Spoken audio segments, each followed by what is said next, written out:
Hello indie game fans, we had a great month of new indie games in September with some of my personal favourites of the year so far, and if you watched last Saturday's video, you will know that there are a number of beautiful pixel art games as well. In addition to games in the usual genres, I have picked a couple of games outside my usual scope of interest since it's always nice to broaden your gaming palette and to experience new things in the space. Let's begin with Steel Assault, an arcadey pixel art run-and-gun platformer with a look that I simply adore. Playing as a resistant soldier fighting against the forces of an evil dictator, run, punch and blast your way through the levels while defeating bosses and enemies. The main gimmick of this game is that you're able to create a zip line used in platforming, combat, and does also have to be used in boss battles. Speaking of which, I do love the size and designs of the giant bosses and even the intro versus screen for each battle, hyping up the fight and simply feels epic. However, fair warning, don't expect a game with tons of hours of gameplay or plenty of replayability since it's an arcade style title after all, although to be fair, hard mode is a challenge, but a well-made game that deserves a mention.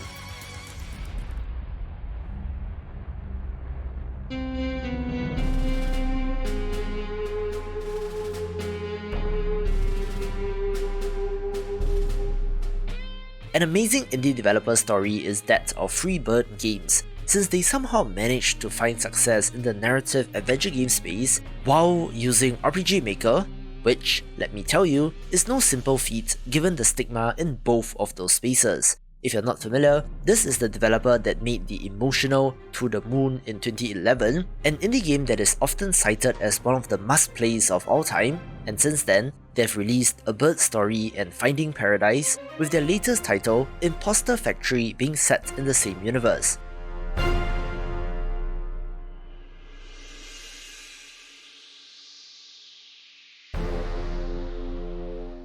However, the developers are a little coy about when in time this takes place, if this is a prequel, sequel, or somewhere in between. But it can totally be played as a standalone experience. The people have spoken with a tremendous 4,000 Steam reviews and an overwhelmingly positive rating as of recording, so if you enjoyed their previous titles, this is a no-brainer, and if you have not played their other games, start from the beginning to check it out.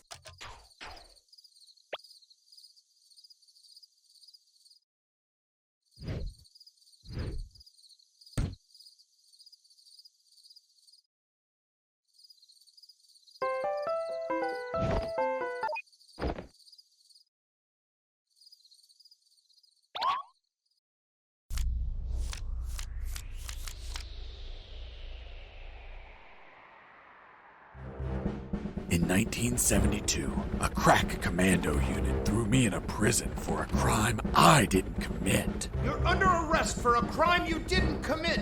I promptly escaped from a maximum security stockade to the underground, trying to survive from these soldiers of fortune. I have to make a small disclosure, since, as shown in the video linked above, I was a guest voice pack for NPC characters in UnMetal, not paid of course, but I just thought I'll put it out there. But this is quite a decent pixel art stealth action title that is a parody of Metal Gear Solid.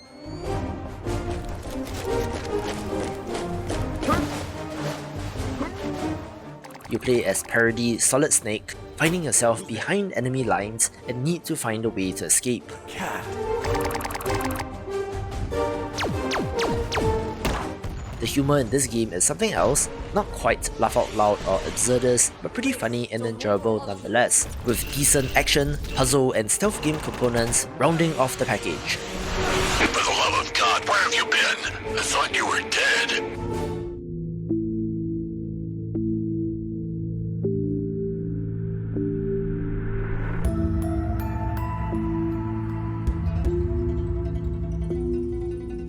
One more title in a genre not usually covered is The Rewinder, a point-and-click adventure game based on Chinese mythology. You play as the titular character, essentially a medium of sorts who can see and communicate with spirits, as well as to alter the memories of people, rewinding time so to speak.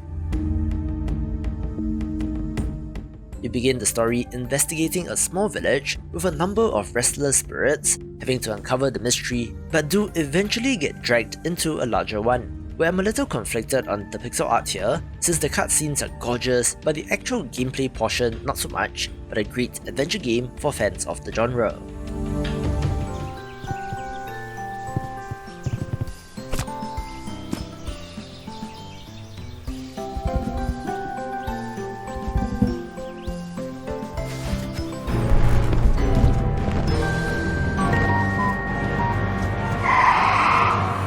If you enjoy platformers, I would recommend that you pick up Webbed, one of the nicest surprises of the year, where you play as a little spider, adventuring through the world in order to save her boyfriend from a giant bird. The main mechanic is the web physics in this, where you're allowed to spin webs, solve puzzles, and even to use it as a grappling hook to get around the level. This is level-based and has quite the variety, with some interesting alternative mechanics like riding a skateboard seen in this trailer. As such, it's a very enjoyable title and a great example of a strength game to pick up.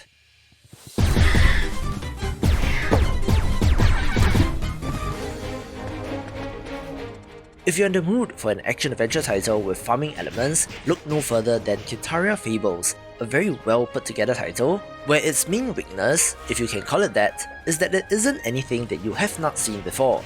This reminded me quite strongly of Fantasy Life on the 3DS, and even elements of Re-Legend in terms of the combat and gameplay loop.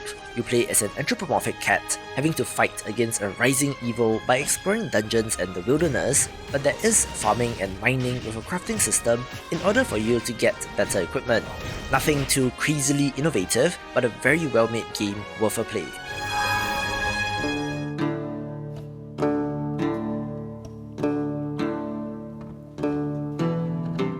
A very pleasant surprise for the month was Potion Craft Alchemist Simulator, a game with a wonderful art style that does look like parchment and art from medieval times, and is indeed set in that time period. You play as an alchemist, gathering ingredients and brewing potions for your customers, while trying to make the finances work out. Experimentation with brewing potions is fun, and depending on what you give to your customers does affect the outcome of their situation and the greater world, making it one to get even while in early access.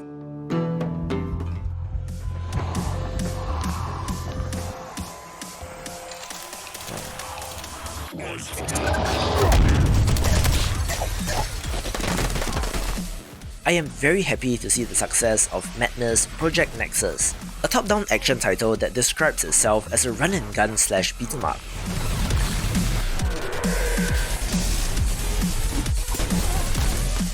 The lineage of this game goes back to the Flash Portal Newgrounds, where many years after first appearing there, this finally has a presence on Steam, and once again, the people have spoken, with statistics similar to Impostor Factory mentioned above.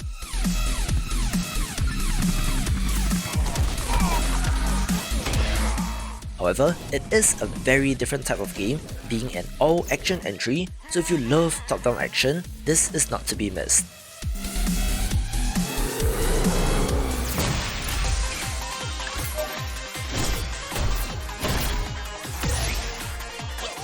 An action roguelite that I've been looking forward to is Metallic Child, a title where you play as an android fighting against the creations of her creator. In contrast to some other games in the genre, I did find the UI to be a little cluttered and difficult to read, but if you can get past that, the action is fantastic and the art, especially the 2D portraits, are simply gorgeous.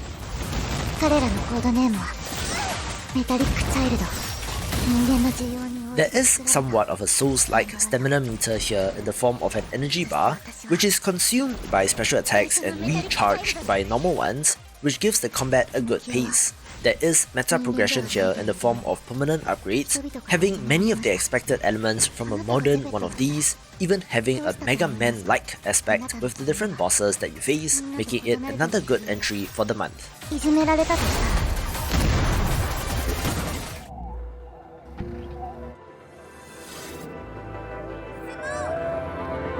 One of the most anticipated titles of the month was Sable, a beautiful exploration-focused title where your main character is on a coming-of-age rite of passage as she makes her way through the desert and gorgeous landscapes. It is, without a doubt, one of the prettiest games out there, especially in the outdoor environments, and does have a fantastic soundtrack to match.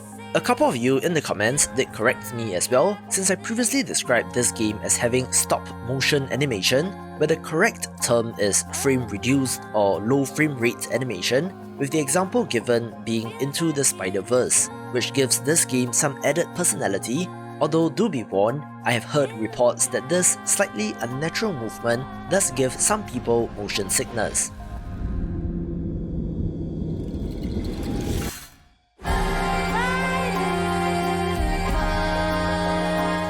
Mechanically, it's about exploration and solving puzzles, although there is also loot and upgrades like more stamina, having some conventional gamey aspects, but if you just want to relax and zone out, this is a great game to try.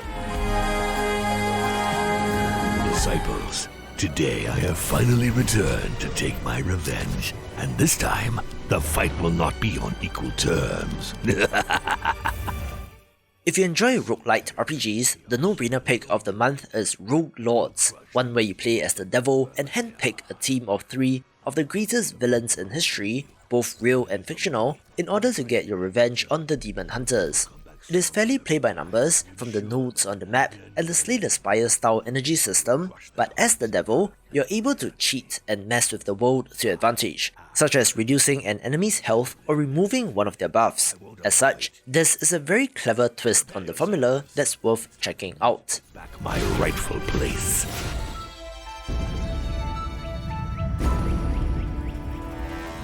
Of course, being one of my most anticipated games for a very long time, Flynn, Son of Crimson gets a spot on the list, being a pixel art platformer that simply looks beautiful and plays extremely well. Enough has been said about this game at this point, so if you love this genre, do yourself a favour and pick this up.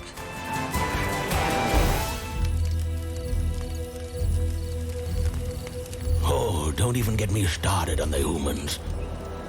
They had it all. Fresh air, clean water. Now they're just a faint memory, and it's all of their own making.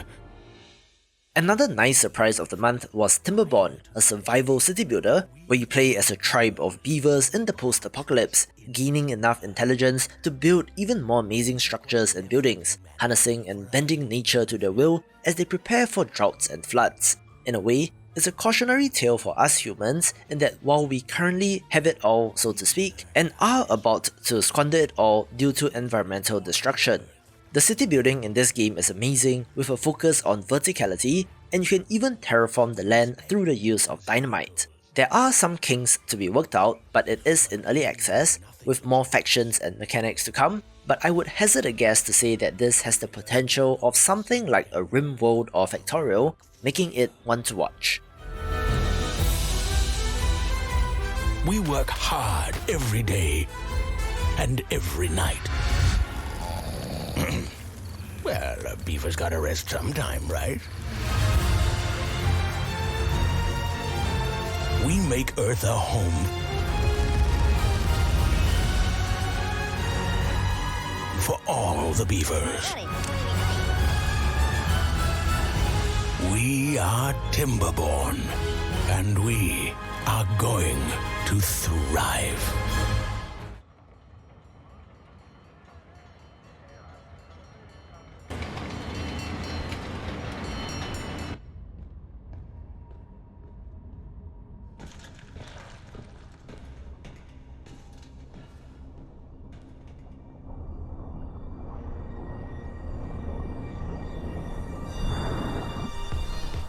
A no-brainer pick is Eastward, perhaps the most successful indie game of the month, being an action-adventure title set in a post-apocalyptic world. From the introductory seconds of this trailer, you can clearly see that this game has both gorgeous, hand-drawn animated cutscenes as well as pixel art, where you play as an almost Joel and Ellie duo exploring the world.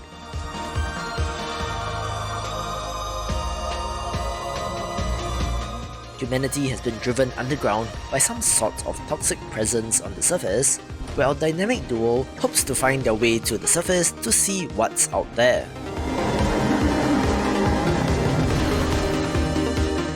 While it is a Zelda-style action-adventure game, it is not the most complex mechanically and is not combat-focused in the same way, but what is there is serviceable.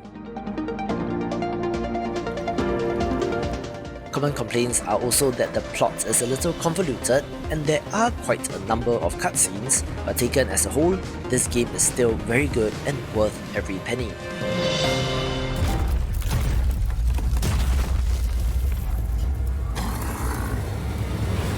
I was very pleasantly surprised with Tales of Iron, and I'm going to get flack for this, 2D Souls-like title set in a very brutal low fantasy world, where I said that this was Swords and Sanctuary meets Redwall and still stand by that description. Band together with brave companions.